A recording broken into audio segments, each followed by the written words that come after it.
My girlfriend went to her ex's birthday party without telling me. I found out from a tagged photo on social media. We had been together for 3 years, lived together for 2, and had just bought a house 6 months ago. The ex, a guy named Kevin, was a sore subject. She had sworn she cut all contact with him after he tried to interfere in our relationship a year back. Seeing her in that photo, smiling next to him with a group of his friends, felt like a punch to the gut. It wasn't just that she went to a party, it was that she was actively in contact with him and had been lying about it. I waited for her to come home. She walked in around 1 a.m., humming to herself, clearly in a good mood. I was sitting on the couch in the dark. I didn't turn on the lights. I just held up my phone with the picture displayed. Her smile vanished. "Where were you tonight, Kate?" I asked. She sighed. That dramatic. Put-up-in sigh she used when she felt she was being unfairly questioned. "I was out with the girls," she said. "Don't start." I just kept my eyes on her. "Try again." She finally dropped the act. "Okay, fine. I went to Kevin's birthday party. It wasn't a big deal." I asked her why she felt the need to lie about it, why she didn't just tell me. She crossed her arms and a little smirk played on her lips. "I didn't tell you because I knew how you'd react," she said, her tone dripping with condescension, as if I were a child she had to manage. The words hung in the air between us. She wasn't sorry she went, she was sorry she got caught. She wasn't apologizing for the lie, she was blaming me for it. I said nothing. I just looked at her, nodded slowly, and went to bed in the guest room. I didn't say another word. In her mind, she had won the argument. She probably thought I would sulk for a few days and then get over it like I had before. But as I lay in that guest bed, staring at the ceiling, I knew I was done. Her smirk wasn't an excuse, it was a confession. It confessed that she knew she was crossing a boundary, knew it would hurt me, and did it anyway. The next morning, I was up before her. I made my coffee and sat down at my laptop. Our biggest shared asset, our entire future together, was tied up in the house we had just bought. It was a beautiful 3-bedroom place in a quiet neighborhood, the kind of place you settle down in. We were both on the title as joint tenants with right of survivorship.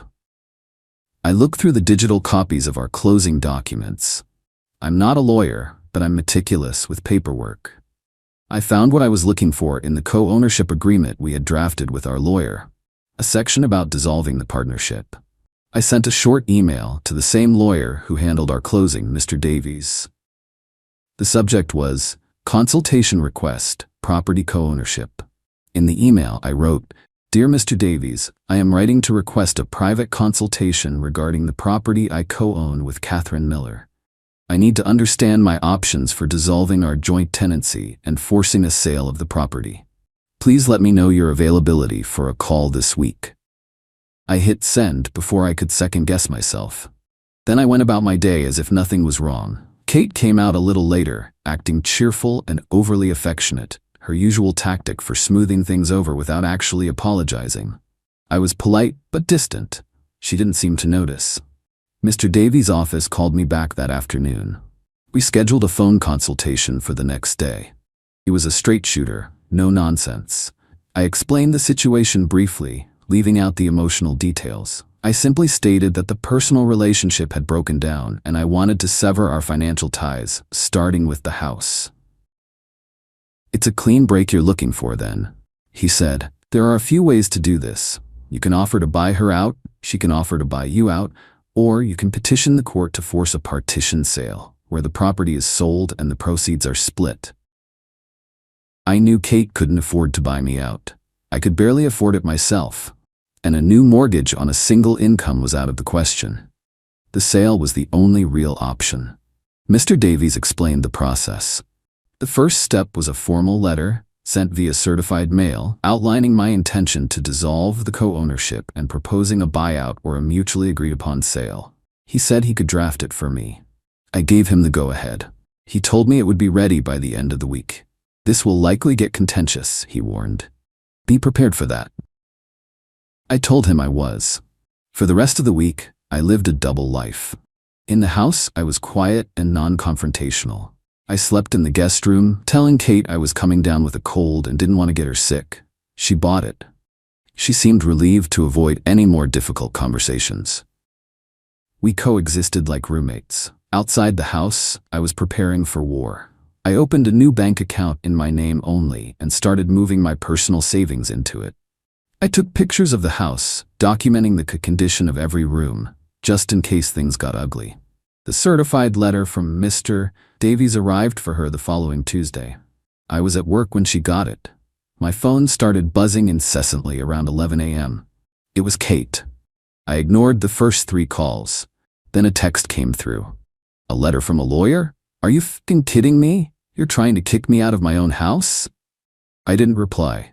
She called a few more times, then sent a string of furious texts, calling me a coward, a drama queen, and 100 other things. When I got home that evening, she was waiting for me, the letter crumpled in her fist. Her face was red and splotchy from crying. "What is this?" she demanded, shoving the paper in my face. "Is this your reaction? Because I went to a party? You're gonna make me homeless over a stupid party?" I kept my voice calm. "It wasn't about the party, Kate. It was about you still talking to your ex after you promised you wouldn't. It was about you lying to my face, and it was about that smirk. You knew exactly what you were doing." I told her the letter was just a formality, the first step. "We can either agree to sell the house like adults, or we can let the lawyers and the courts decide. It's your choice." She stared at me, disbelief warring with anger in her eyes.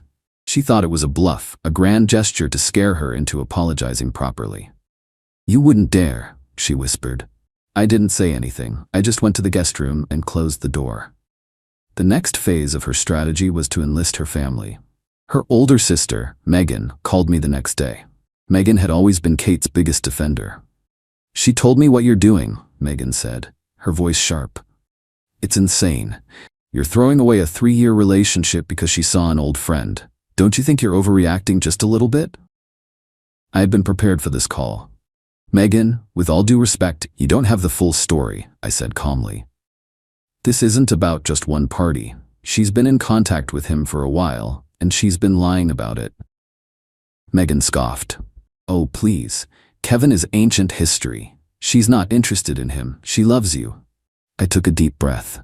Then why did she send him a text message at 2:30 in the morning 2 weeks ago, saying she missed what they had? There was dead silence on the other end of the line. Kate and I had a shared plan for our tablet, an old iPad we kept in the living room for recipes and Netflix. Her iMessages were synced to it. I hadn't gone looking for anything, but when I picked it up to look up a movie the night after her party, the message was right there on the lock screen, a notification from Kevin B. with the preview text. "I miss what we had too. Last night was fun." The timestamp was from the night of the party, hours after she got home. I had taken a picture of the iPad screen with my phone. I told Megan, "I have a screenshot of it, Megan. She sent it from our living room while I was asleep in the next room, after she got back from his party." I could hear Megan's breath catch. She didn't say anything for a long moment. When she finally spoke, her voice was completely different. "She told me you were being controlling and paranoid," she said quietly. She swore she hadn't spoken to him in a year. I didn't need to say anything else.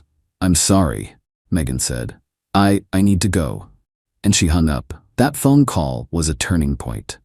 Kate's primary ally had been neutralized with a single piece of evidence. I knew Megan would confront her, and I knew Kate would lie, but the seed of doubt was planted. The narrative of me being the crazy, overreacting boyfriend was now a lot harder to sell. Kate's behavior at home changed. The anger was replaced by a desperate, cloying sweetness. She started cooking my favorite meals, suggesting we go on dates, talking about our future as if that lawyer's letter had never arrived. It was a full court press of manipulation. I didn't fall for it. I remained polite, but I continued to sleep in the guest room, and I didn't engage with any of her attempts to pretend things were normal. I was just waiting for her formal response to the letter, which had a 30-day deadline. In the meantime, I started the process of separating our lives. I called the utility companies and had my name removed from the accounts that were in both our names. I went through the house and packed my personal belongings, books, clothes, memorabilia, into boxes and stored them neatly in the garage. She watched me do it, her eyes wide with a sort of panicked confusion. "What are you doing?" she asked one Saturday as I was taking down a framed photo of my college friends. Just getting organized, I said evenly. She didn't get a lawyer. She let the 30-day deadline on the letter pass without a formal response. She thought that if she ignored the problem, it would go away. She was wrong. The day after the deadline expired, I instructed Mr. Davies to file the partition action with the court. It was a simple legal procedure, but the act of filing it made everything real. A court date was set. A few weeks later, the social media front opened up. A mutual friend of ours, someone who was closer to her than to me, posted a photo from a weekend getaway. It was a group shot, and in the background, unmistakable, was Kate laughing with her arm around a guy. It wasn't Kevin. It was someone new. My first feeling was a surprising wave of relief. This was good. This would make things easier. But then my friend Mark called me. Dude, you need to see Kate's latest Instagram story. I didn't follow her anymore, but Mark sent me a screenshot. It was a picture of her and the new guy, looking cozy. The caption read, "So nice to be with someone who isn't insecure and controlling. Upgrades, people, upgrades." She had tagged the new guy. Mark was pissed on my behalf. She's trying to make it look like you were the problem and she's moved on to someone better, while she's still living in your house. I just laughed. Mark, this is the best thing she could have possibly done. He was confused. How? I explained. She's living in a house that's the subject of a court-ordered sale. She's flaunting a new relationship online. A judge is going to see her as someone who isn't taking the legal or financial situation seriously. She's making my case for me. I saved a screenshot of the post. It was another piece of evidence. Not for the court case about the house, which was purely financial, but for the court of public opinion among our friends. It showed she wasn't heartbroken. She was vindictive. It made her previous stories about me being a monster seem a lot less credible. The court date was a formality. Kate showed up, this time with a lawyer she had clearly hired at the last minute. Her lawyer tried to argue for a continuance, saying they needed more time. The judge looked at the timeline, saw that Kate had ignored the initial certified letter for over a month, and denied the request. Mr. Davies presented our case. We were co-owners, the personal relationship was over, and I had made a good faith offer to resolve the matter privately, which was ignored. He requested the court order the sale of the property. Kate's lawyer argued that she would face undue hardship if she were forced to move. The judge asked Kate about her financial situation. She had to admit she couldn't afford to buy me out. The judge then looked at me. "Mr. My last name, are you in a position to buy out Miss Miller?" I said, "No, Your Honor. That's why I am requesting a sale so we can both retrieve our equity and move on." The judge nodded. "The law is very clear on this. The property will be sold. You two have 60 days to list it with a licensed real estate agent. If you cannot agree on an agent or a price, the court will appoint one for you. The proceeds will be held in escrow until they can be divided equally." He banged the gavel. It was over in 15 minutes. Kate walked out of the courtroom without looking at me. Her new lawyer was trying to talk to her, but she was just staring straight ahead, her face pale. The smugness was gone. The reality of the situation had finally hit her. She wasn't just losing a boyfriend she could manipulate, she was losing her home. The next few weeks were tense. We had to agree on a realtor.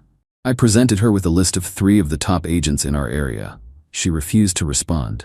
After a week, I emailed her, copying both lawyers. "Kate, if you do not choose one of these 3 agents or provide an alternative by the end of the week, I will inform the court that we cannot reach an agreement, and they will appoint a receiver to handle the sale, which will incur extra fees that will come out of our proceeds." She chose one the next day. I moved out of the house the following weekend. I rented a small apartment across town. The day I moved my last box, I left my key on the kitchen counter with a note. "The realtor Susan will be in touch to discuss staging and showings. Please cooperate with her." About 2 weeks after I moved out, a month after the court date, my phone rang. It was Kate. Her voice was small, shaky. It was the voice she used when she wanted something. "Can we talk?" she asked. "I'm at the house." I was at my new apartment, unpacking my last box of books. "There's nothing to talk about, Kate. We communicate through our lawyers now." She started to cry. "Please," she sobbed. I made a mistake, a huge mistake. I was scared and stupid. I miss you. I miss us. Kevin was nothing. That other guy was nothing. It was all a mistake. Can I please just see you? I was quiet for a moment. I could hear the desperation in her voice. The game was over and she had lost. She was trying to hit the reset button to go back to a time when her tears could solve any problem.